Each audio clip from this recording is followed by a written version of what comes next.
और wild life warden Kishtwar Chandrashekhar ने chicory तीतरों की गैर कानूनी तिजारत करने वालों के खिलाफ सख्त कार्रवाई की है। एक मखसूस इत्तला मिलने के फौरन बाद wild life protection department Kishtwar की एक टीम को तैनात किया गया।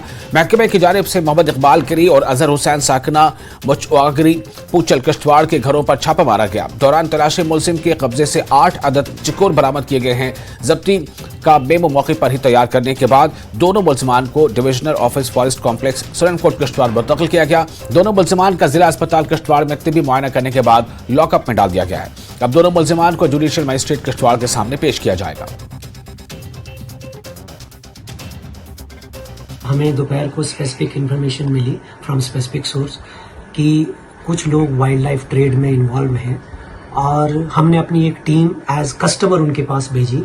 जब भेजी तो वाकई में ये देखा गया कि मचगढ़ी पोचाल में 2 लोग जो इस ट्रेड में इन्वॉल्व थे, जिसमें से एक का नाम मोहम्मद इकबाल है और दूसरे का अजहर हुसैन है। दोनों मचगढ़ी पोचाल के रहने वाले हैं। हमने इन लोगों को मौके पे अरेस्ट किया और मौके पे हमने 8 पार्ट्रिजेस यानी जो चिकोर है हमारा, वो भी हमने सीज किए हुए और इनके सीजर के साथ इनको अरेस्ट किया गया है। अभी इनके खिलाफ वाइल्ड लाइफ प्रोटेक्शन एक्ट के जो भी धाराएं वो लगाई गई हैं और प्रोसीडिंग शुरू की गई है।